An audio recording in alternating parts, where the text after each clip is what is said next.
Are you finding yourself drained and craving snacks all day? So what you are experiencing is a blood sugar roller coaster. So in today's video, we are going to look at what is a blood sugar roller coaster and how can we get off this blood sugar roller coaster. So welcome. Hi, my name is Emily. I'm a health and life coach. I empower women to live a healthier, balanced, fulfilled life. And on this channel, we talk all matters wellness, work-life balance, and retirement. If this is something that is of interest to you, subscribe. So let's get into today's video. What is a blood sugar roller coaster? And when we talk about blood sugar, we are not talking about that sugar that you normally add in your coffee or in your tea. It is that sugar that is broken down from the meal that you eat into that simplest form, which we are calling the glucose. So when we look at how the food is converted into glucose after you've had a meal and it moves through your digestive system to the stomach, intestines, and then it is absorbed, it's broken down, and then it's absorbed as glucose into the bloodstream. So once it gets to the bloodstream, there's hormones that are produced in that process of all that digestion. So insulin is normally produced to be able to assist in the cell, which we are calling the mitochondria, which is the main source that can convert that glucose into energy. So the glucose is absorbed into the bloodstream, and then insulin is produced from the pancreas, and it comes to regulate that blood sugar in your blood, so that some of the sugar, the blood sugar, will be used by the mitochondria to be able to convert to energy. And the mitochondria, which is the part of the cell, if it has had enough, because it cannot continue taking in more glucose and converting into energy, and the energy is not being used. So we are saying, for example, you've had a meal and then there's too much energy, meaning the mitochondria, that part of it, the cell of your body, will not convert more energy because you are not using it. You've been lying down in bed all day, you've been sitting down all day.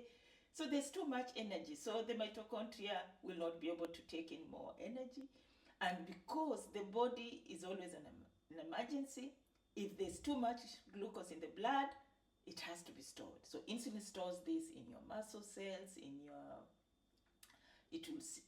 thighs or in the liver, so that there's not much glucose just moving around in your blood, because it could cause damages to your blood cells and also to your blood vessels and also to your blood nerves, to your nerves. So now that insulin, we know now what insulin does and what that glucose is the main source of our energy, and it has to be converted by that mitochondria in the cell. So let's look at, for example, how we get onto this roller coaster. So now we've had a meal here. You see? You have a meal.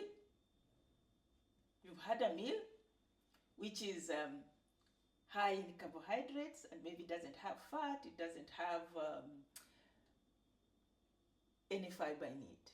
So what happens is, you take, let's say you just had a plate of chips, for example, potatoes, and so what happens is it will spike.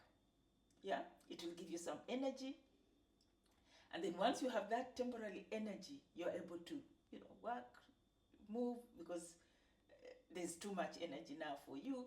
But what has happened is insulin has been produced because there's a response in your body that there's too much glucose in the blood. So the insulin comes in and does what? It stores it. It stores all of it. And then you end up again hungry again. And then you're feeling tired again. I just had a meal. It was 2 p.m., 12 p.m., for example.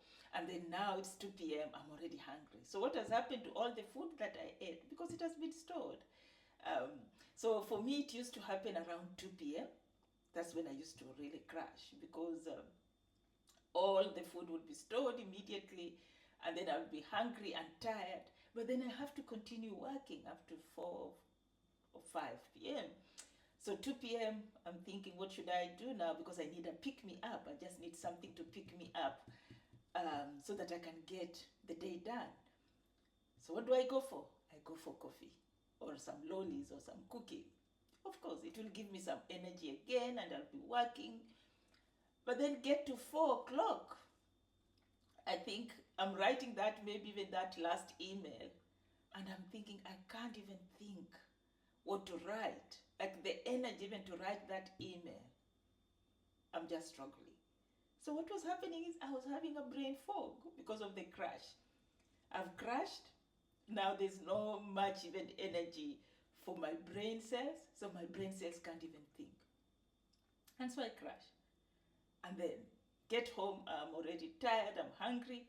You can't even wait for dinner time. So you'll be looking at, what can I just eat at home before even dinner?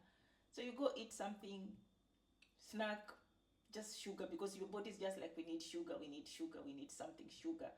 So you have that again. So it just continues to be crashing.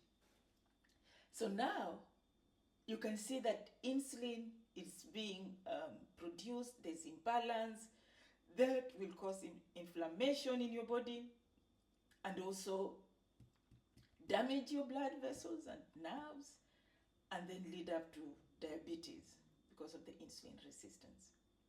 And then when you're on the low, you'll find that every time you're either, it's also affecting your mood. You're either happy, high, and then you're coming down low.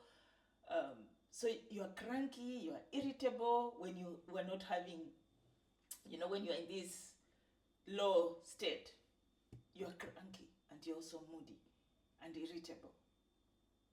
And the stress hormone is also produced high, because there's really danger here. The body feels there's danger and there's a threat. We don't have enough glucose in the blood. So you can imagine how this is causing too many problems to your body, and with prolonged up and down, spikes and crashes, you end up with health issues. So how can you get off this roller coaster? 5 simple ways. Eat a balanced meal. Put fiber, protein, and fat on your plate. So that will balance and will reduce or slow down the absorption of glucose into your blood, and then there will be no spikes and then crashes, because now it will give you energy for a sustained period. Drink water, because the water will also assist in the processing of the blood sugar in your blood. Move after you've had a meal. Keep moving so that that energy can be utilized, and the mitochondria can continue generating more energy for you. Sleep, which is very important. Prioritize sleep, because when you are sleeping, that's when this hormone, insulin, that regulates the blood sugar, is able to regulate that blood sugar in your blood, and then you wake up in the morning, you are not on this blood sugar roller coaster. So let me know in the comment section, what time do you normally crash? Is it 2 p.m., 3 p.m., 4 p.m., or 10 a.m.? Let me know in the comment section, and I'll be talking to you again in my next video.